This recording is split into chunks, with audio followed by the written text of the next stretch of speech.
El secretario general de la Asociación Judicial Bonaerense, Pablo Abramovich, aquí en los estudios. ¿Cómo estás, Pablo? ¿Qué tal? ¿Cómo andan? Gracias por la invitación. Gracias a vos por estar. Bueno, queríamos ir relevando esta situación, porque volvemos a estar de modo irregular, ¿no? La gobernadora no terminó de cerrar el 2018 con la diferencia de la inflación, es así, y aún no los convocó para discutir este 2019. Exacto. Tenemos una paritaria abierta de 2018, que allá por principios de diciembre la gobernadora hace una última oferta a todos los sectores que alcanzaba el 32%. La gran mayoría de los gremios rechazamos esa propuesta. Recordemos que ya la inflación proyectada iba a estar cerca del 47, terminó cerrando en el 47,6. Sí.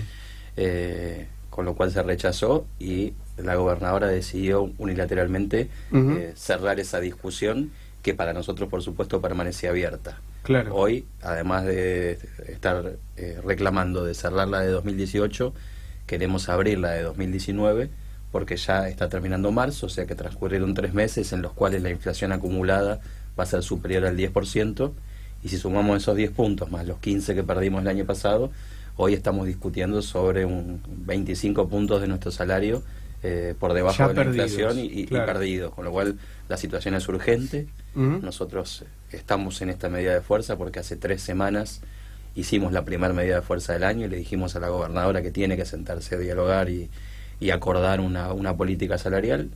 Silencio de los funcionarios y es por eso que estamos nuevamente con acciones. ¿Ustedes cómo hacen? ¿Una presentación por escrito a Gobernación para que los convoquen?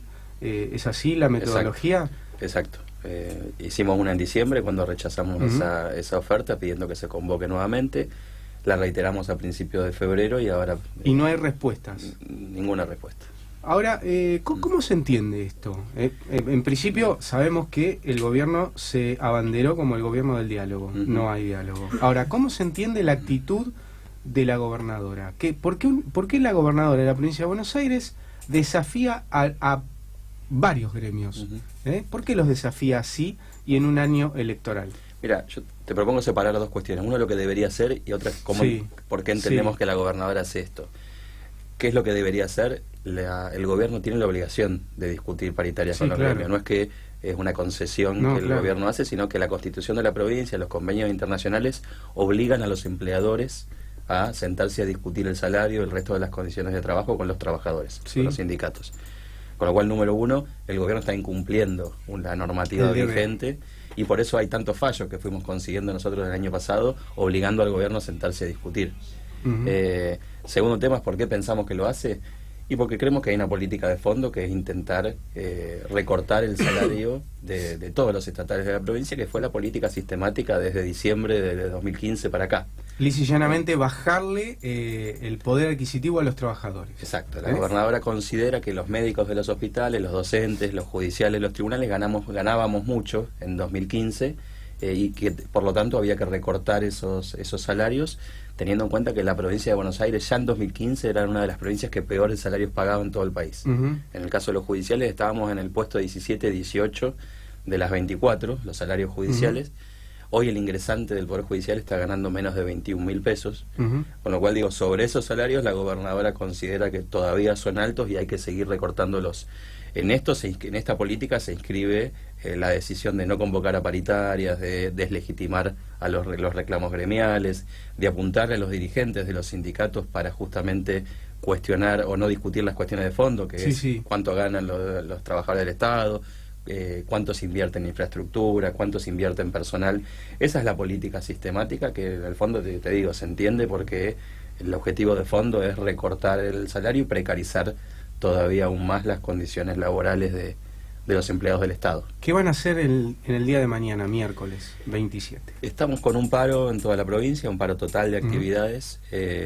Además vamos a estar convocando una conferencia de prensa en la sede de la Corte, cerca del mediodía, donde vamos a exponer todos los reclamos que tenemos para la paritaria, porque el tema salarial es solo uno, quizá ni siquiera el más acuciante. El segundo tiene que ver con la crisis de infraestructura, que hay una desinversión presupuestaria que hace que literalmente se nos vengan abajo los edificios de los tribunales, como pasa con las escuelas y como pasa con los hospitales, y son noticias todos los días. Y el tercero es la falta de nombramiento de personal y de creación de dependencias judiciales que hacen que cada día se profundice el colapso de la justicia. Sí. Cuando hablamos de colapso, hablamos de cuánto tiempo tarda la justicia en responder cuando vos haces un reclamo laboral, cuando haces un reclamo en un juzgado de familia, o cuando tenés un problema, una denuncia penal. La respuesta del Poder Judicial por el personal que tiene, por la cantidad de dependencias, hoy es totalmente deficiente y garantiza que no haya justicia en la provincia de Buenos Aires. Claro. Pablo, te quería consultar acerca de las mesas técnicas, de la conformación de mesas técnicas, así dice el comunicado de la AJB. ¿En qué consiste esto? Mira, nosotros estamos reclamando, además de la discusión salarial y de estas otras cosas, infraestructura, de nombramiento de personal, que podamos acordar con el gobierno, ojalá logremos sentarnos y empezar a discutir esto, dos cuestiones centrales. Una es que necesitamos que se sancione una ley que regule la negociación colectiva. Ustedes saben que tanto los docentes como la administración pública tienen leyes aprobadas en la década pasada, en la década del 2000, que regulan sus paritarias. Que dice quién convoca, cuándo la obligación del gobierno, quiénes se sientan, cómo se representan los trabajadores, cómo se componen los conflictos. Los judiciales no tenemos esa ley. La Constitución de la provincia del 94 dice que se tiene que sancionar, nunca se sancionó, básicamente porque la Corte de la provincia siempre puso obstáculos para que esa ley se sancione. Lo que le estamos reclamando al gobierno es que necesitamos armar una mesa técnica para acordar el texto de una ley, que el gobierno la presente a la legislatura y que esa ley se sancione. Somos hoy el único sector del Estado provincial que no tiene ley de negociación colectiva. La otra mesa técnica que nosotros reclamamos es cómo recuperamos un sistema histórico que tuvimos los judiciales, que es el enganche con la justicia nacional. Ustedes saben que hasta el año 91 había una ley que establecía un enganche entre lo que ganaba un trabajador judicial de la provincia con lo que gana un laburante de la justicia nacional. Teníamos salarios equivalentes. En los 90 esa ley se deroga y nosotros lo que estamos reclamando ahora es volver a sentarnos a discutir cómo se recupera ese sistema que garantiza el principio de igual tarea por igual remuneración, que de alguna manera es lo mismo que reclaman los docentes cuando reclaman la paritaria nacional docente. Es decir, que es vergonzoso e injustificable que un docente en Santiago del Estero o en Formosa gane quizás la mitad de lo que gana un docente en una provincia del sur, o que en la provincia de Buenos Aires ganemos muchísimo menos de lo que ganan un docente o un4 en la ciudad de Buenos Aires. Esto son las dos mesas técnicas que le estamos reclamando al gobierno todos los años, y que hasta ahora, en los 4 años de Vidal, todavía ni empezamos a discutir la primera coma. Hablabas de la composición del salario de un trabajador judicial, y recuerdo cuando en su momento el presidente de la Nación se quejaba acerca de lo que ganaba un trabajador judicial. Decía que andaba por alrededor de 100.000 pesos una ordenanza solamente para servir café. ¿Cómo notás, desde que dijo eso hasta el día de hoy, esta estigmatización del trabajador judicial, si sigue en esa misma línea? Y también te lo llevo al plano docente, porque escuchaba a un colega en estos días que Vidal sigue con la guerra de los docentes contra los docentes, entre comillas, porque mide bien según los focus group. Hay determinada gente de la sociedad, de la población, que estigmatiza, que no le gusta que los docentes luchen, que reclamen por su salario, por infraestructura, que tengan que no ir al colegio por algún derecho, digamos el ausentismo. Bueno, esa estigmatización se ve con el docente. ¿Cómo es la del trabajador judicial? Y por eso me remito a los dichos de Macri de aquel entonces. Sí, mira, nosotros creemos que hay un eje de política económica nacional que apunta a rebajar el salario. La orientación económica de la Argentina está apuntando a competir en el mercado externo, habiendo destruido el mercado interno, y para competir en el mercado externo hay que hacerlo en base a bajar los salarios. Y creemos que todas estas estrategias de estigmatizar a diferentes sectores de trabajadores, apuntando a que determinadas conquistas de un sector de laburantes son beneficios, a lo que apunta es establecer una media muy baja de salario y de beneficios laborales, y para eso lo que la estrategia apunta a que los diferentes sectores de trabajadores nos compitamos entre nosotros para ver quién está peor. Claro. Lamentablemente la pelea entre los trabajadores. Exacto. En la medida que señalen que un docente tiene X cantidad de vacaciones o que otro trabajador, por las características de la actividad, tenga mejores salarios o un mejor régimen de licencias, eso sea visto por el resto de los trabajadores no como un derecho sino como un privilegio, seguramente la consecuencia que tenga es que los que tienen algunos beneficios en esas cuestiones por encima de la media la terminen perdiendo. Nosotros claramente vemos que se ha apuntado tanto a los docentes como a los judiciales como los dos problemas más exacto, más como grandes. Objetivo de esa estrategia. Y lo que nosotros creemos es que primero que se miente sistemáticamente, porque no hay trabajadores judiciales en la provincia de Buenos Aires ni en ninguna otra jurisdicción que ganen esas cifras siendo en cargos de ordenanza, ni mucho menos. Sí es cierto que nosotros venimos peleando desde hace mucho tiempo para que no tengamos sumas en negro en nuestro salario, defendiendo nuestro régimen de vacaciones, porque consideramos que eso es parte de la pelea que tenemos que tener como sindicato. Las cifras claramente demuestran que los salarios, las vacaciones y el régimen laboral de los judiciales de todo el país no tiene nada que ver con eso que dice el presidente, y creemos que apunta a esa estrategia. Claro. En realidad es a justificar cómo se reducen beneficios o conquistas salariales sobre la base de hacer comparaciones que lo que hacen justamente es perjudicar a aquellos que dieron peleas para conquistarlas. Claro. En el caso de los docentes siempre se ejerce presión desde el gobierno, desde Vidal, a través de la dirección de escuelas. Cuando hay un paro, se les exige a los directivos que releven quiénes van a hacerlo con anterioridad. Es un modo de presión que a veces lo justifican diciendo, bueno, le avisamos a los padres, y a veces no es tan así, porque en realidad están más preocupados por los números que por avisarle a los padres, digo. Por otro lado, esto de poner presentismo, digo, son modos de presión y coerción para que no lleguen al paro. En el caso de los judiciales, ¿hay alguna injerencia, alguna presión que se ejerza dentro de la estructura de los judiciales por parte del gobierno? Sí, ustedes saben que, y si no les comentábamos por ahí también para la audiencia, que en el caso del Poder Judicial, el gobierno no tiene una incidencia directa en la liquidación de los sueldos, por ejemplo. Es la Suprema Corte la que liquida los sueldos, por supuesto con recursos, con el presupuesto que le asigna el legislativo y el ejecutivo. Pero sí tuvimos un cambio muy claro de la política, que en el año 2017, después de un conflicto muy largo en 2016, la Corte cambió su política y empezó a descontar sistemáticamente los días de paro. Mira, hasta el 2017 nosotros teníamos una política casi continua de la Corte de que no se descontaban los paros por conflictos salariales. Casualmente en este contexto, y nosotros sabemos que hubo fuertes presiones del gobierno provincial para que la Corte cambie su política, empezaron a descontar sistemáticamente cada día de paro que hacemos nosotros, inclusive hasta vergonzosamente descuentan el paro del 8 de marzo a las compañeras que por el 8M también, que hacen las medidas de fuerza, con lo cual claramente la Corte se terminó alineando a esa política de disciplinamiento del gobierno provincial de aquel que hace paro, lo sacudo, y que llegó al extremo, digamos, de flagrancia con el caso de premiar a los docentes que no hacían el paro, solamente descontarle a los que lo hacían, sino premiar, ¿no? Algo totalmente prohibido en su estatuto.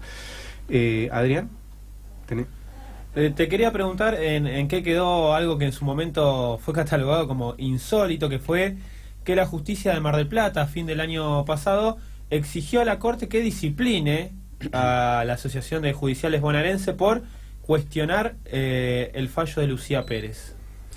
Bueno, ustedes se acuerdan del fallo, ese fallo vergonzoso donde fueron absueltos los responsables, por lo menos en la imputación por la violación de un adolescente en Mar del Plata.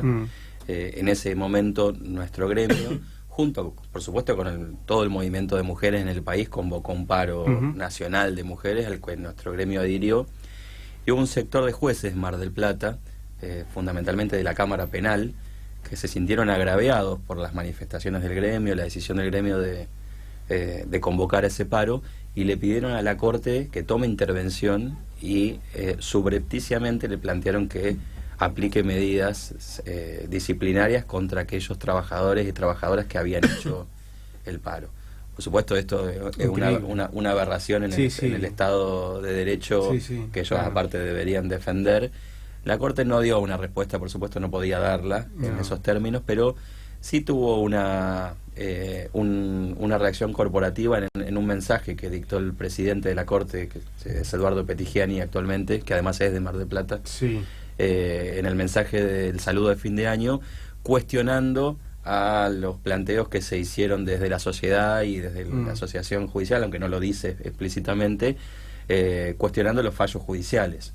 Nosotros entendemos que los fallos judiciales son actos de gobierno y que por tanto están sujetos al debate y a la crítica pública, que son las bases del Estado democrático, que cada ciudadano tenga la posibilidad de protestar, de reclamar y de opinar respecto de los actos que dicta un gobierno nacional, un gobernador o también un juez.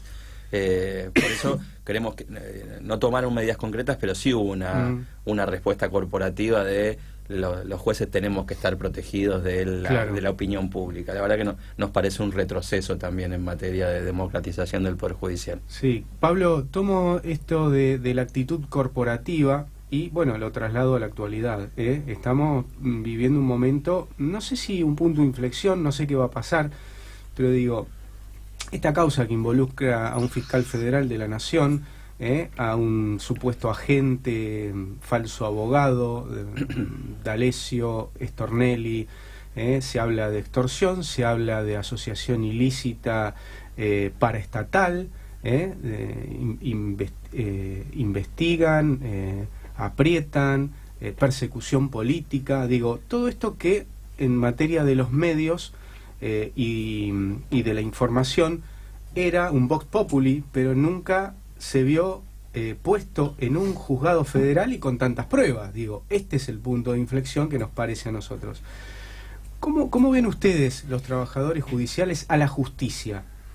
¿Es la justicia uno de los, digamos, estamentos de la democracia que que hay que sanearlo?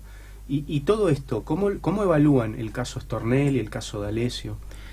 Sí, primero en términos generales nosotros entendemos que la justicia, después del retorno de la democracia, fue el estamento del Estado que menos se democratizó. Es decir, es el estamento más conservador, más cerrado en sí mismo, más opaco a la ciudadanía, y eso básicamente tiene que ver con cómo se seleccionan y cómo se remueven los jueces.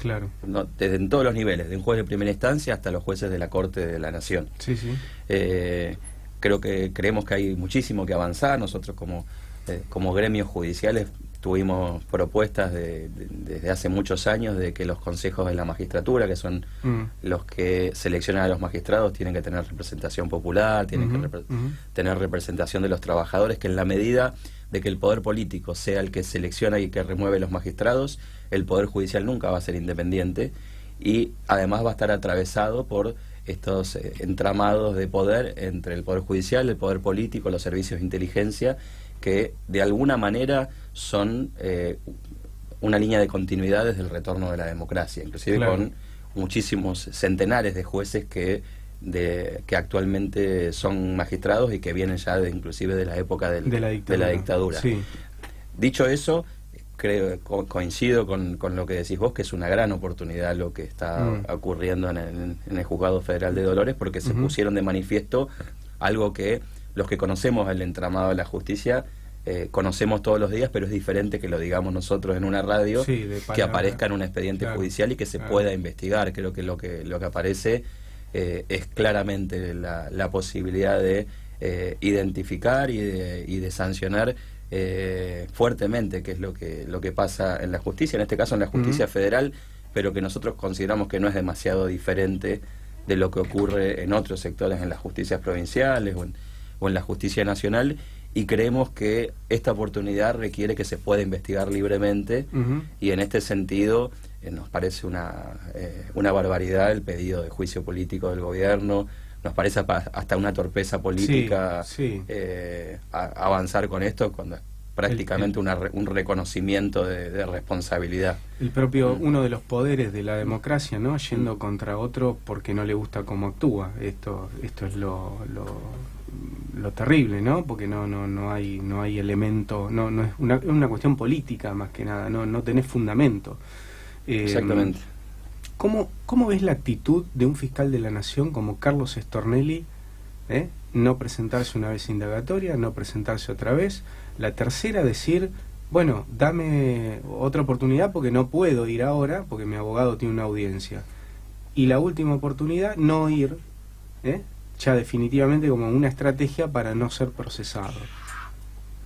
Sí, ¿qué significa esto? A nosotros nos parece que la posibilidad de que tengamos una justicia que pueda avanzar en serio en democratizar las relaciones sociales y el funcionamiento de la justicia, del Estado, tiene que ver con que haya reglas parejas para todo el mundo. Y si a cualquier ciudadano a pie se le exige presentarse y estar a derecho en una causa penal donde se investiga cualquier delito menor en un barrio, con mucha mayor necesidad tiene que un fiscal federal tiene la obligación y la responsabilidad, te digo hasta ética, voy antes de que me llamen, ¿no? De presentarse, de estar a derecho y en todo caso someterse a las reglas del proceso con las que se somete a cualquier ciudadano o ciudadana de la nación. En este sentido nos parece que también el fiscal federal lo puede hacer porque tiene un sostén político detrás que si no lo tuviera seguramente estaría hoy sentado prestando declaración indagatoria. Por eso creemos que la causa esta abre un montón de posibilidades y genera un montón de temores en sectores que están involucrados en esta trama de organizaciones mafiosas que como digo, lamentablemente no vienen no empezaron en diciembre del 2015, tienen muchos años en la Argentina, pero creemos que es una buena oportunidad para que se empiecen a visibilizar y a poner en discusión cuáles son las causas de esto, que básicamente es un sistema que elige los magistrados, los fiscales, los defensores con una lógica de corporación política. En la medida de que no transparentemos ese sistema y también el sistema de remoción de magistrados, que en la Nación es el mismo Consejo de la Magistratura, se va a echar a los buenos y se va a seguir nombrando a los malos. El rol de Contegrán acá en la provincia de Buenos Aires, ¿no? Pareciera que tiene esa tendencia política de elegir a sus puntos, como fueron distintos jueces, por caso Arias, y eliminarlos, sacarlos directamente, ¿no? Sí, no solo eso, sino nosotros creemos que acá en la provincia y con la situación de Contegrán hay dos casos que son paradigmáticos. Uno es el de Arias, que es uno de los jueces que sistemáticamente había investigado las complicidades y los delitos de las arbitrariedades del poder político, que la acusación contra Arias es absurda y totalmente sin fundamentos, y Arias se lo termina destituyendo por impulso del procurador. Y como contraparte tenemos el caso del fiscal federal de Mar del Plata, Fernández Garelo, que está denunciado por la Comisión Provincial por la Memoria, por nuestro gremio, por la Federación, por haber sido agente de inteligencia durante la dictadura militar. La policía de la provincia está probado en las actas firmadas por él mismo que hacía tareas de inteligencia sobre ciudadanos que después fueron detenidos, desaparecidos, torturados, asesinados. Eso fue denunciado y Contegrán rechaza el pedido de remoción, a pesar de todas las pruebas que hay, que están agregadas en una causa penal que está en trámite hoy en el Juzgado Federal en San Martín, pero ahí se ve claramente la doble vara. Es muy burdo. Tenemos un genocida como fiscal federal, fiscal general en un departamento judicial importantísimo como es Mar del Plata en funciones, y tenemos a Arias destituido, con lo cual queda claro esto que decía, tenemos un poder político que define quién es juez y quién deja de serlo, que echa a los malos y echa a los buenos y protege a los malos. Claro. En este sentido te consulto por el juez Ramos Padilla. ¿Qué te parece su desempeño, su exposición en la Comisión de Libertad de Expresión? Y también esta colaboración de la Corte Suprema de delegarle 2 auxiliares, 2 trabajadores y un auto. ¿Qué te parece? ¿Te parece un poco insuficiente o crees que estuvo bien la Corte Suprema? La verdad que nosotros somos parte de la justicia provincial, no conocemos en detalle los detalles de la causa, más allá de lo que conocen cada uno de ustedes como ciudadanos a través de los medios de comunicación, con lo cual digo, las decisiones de detalle de cómo la Corte de la Nación responde a los pedidos del juez, la verdad que no podemos responder sobre eso. Tampoco tenemos detalles sobre la actuación de Ramos Padilla. Sí, lo que nos parece es que aparece como uno de los pocos magistrados que ha decidido avanzar seriamente sobre algo que casi nadie se anima a avanzar. Inclusive hay algunos datos que nos parecen interesantes, es que de toda la prueba que colecta Ramos Padilla a partir de las escuchas y los intercambios de mensaje, él le ofrece a la Comisión Provincial por la Memoria, esto está en la resolución, claro, que sea custodio y agente de análisis de toda esa documentación, entendiendo que si eso pasaba a los servicios de inteligencia o a las fuerzas de seguridad, no se garantizaba que ese procesamiento tenga las reglas de imparcialidad que tiene que tener cualquier investigación judicial. En esto, la idea de preservar en un organismo como la Comisión Provincial por la Memoria, que es intachable en términos de transparencia y defensa de los derechos humanos, me parece un dato alentador, en esta idea de que hay que sacar la investigación de la cuna de aquellos que hoy están siendo investigados. Si esta causa termina cayendo en donde no tiene que caer, digamos, donde básicamente en Comodoro Pi, seguramente la suerte de la investigación esté marcada en el sentido de la impunidad. Se va a perder. Hablabas de la justicia, de cambiarla de raíz, de estructura, que desde la democracia fue la más conservadora, que no cambió mucho. Si fueses hoy el encargado de digitar, de organizar una reforma judicial, ¿cuáles serían los 3 o 5 ítems que cambiarías?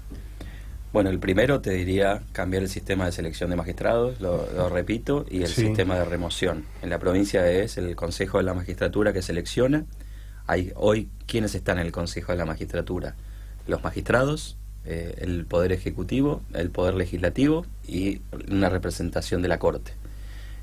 Claramente, esas representaciones corporativas lo único que garantizaron son tener los mismos magistrados, fiscales, defensores que tuvieron siempre, y lo mismo pasa con el jurado de enjuiciamiento, que tiene la misma representación. Con lo cual, punto número 1, hay que democratizar el sistema de selección de jueces y el control del Poder Judicial, que es el jurado de enjuiciamiento. Nuestra propuesta es que hay que incorporar organismos de derechos humanos, organizaciones sociales, la representación de los trabajadores y las trabajadoras judiciales, y hasta abrir la discusión de si no tendría que el pueblo de la provincia que elegir también en forma directa algunos representantes en esos órganos. El segundo tema tiene que ver claramente con la cuestión presupuestaria. Hoy, con ese 4,5% que tiene la justicia del presupuesto general de la provincia, no hay forma de garantizar justicia. Primero porque están absolutamente sobrecargados los cerca de 24.000 trabajadores judiciales, que deberían ser miles más para poder dar cuenta de la demanda. Y la otra cuestión es cómo democratizamos las relaciones laborales al interior del Poder Judicial. Por eso nosotros decimos tiene que haber una negociación colectiva, tiene que haber un convenio colectivo que regule la actividad, porque hoy el Poder Judicial es la cuna de la arbitrariedad, del acomodo. Tiene que haber un ingreso democrático a la justicia. No puede ser que hoy, desde los jueces de la Corte hasta cualquier juez de primera instancia, decida quién ingresa y quién asciende en el Poder Judicial, cuáles son los funcionarios. Todo eso debería estar plasmado en reglas, donde cualquier hijo de vecino puede ingresar al Poder Judicial con las mismas oportunidades que tiene el hijo de un juez, de un camarista o de un concejal de algún partido de la provincia de Buenos Aires. Te hago un paréntesis, la cuestión de paridad de género en cuestión de estamentos, ¿cómo lo notás? Mirá, en el Poder Judicial hay un techo de cristal muy claro. Tenemos una paridad bastante pareja hasta los cargos de funcionarios. Los funcionarios son los secretarios de los juzgados, los prosecretarios de los juzgados. Ya en los cargos de jueces esa paridad empieza a cambiar, y en el nivel de camaristas y de los niveles de jueces de casación, y ni hablar de la Corte, el techo de cristal está muy claro. De la Corte, de los 6 integrantes que tiene hoy, solo una es una mujer. De todos los jueces del Tribunal de Casación, recién se nombró hace algunos meses la primera mujer.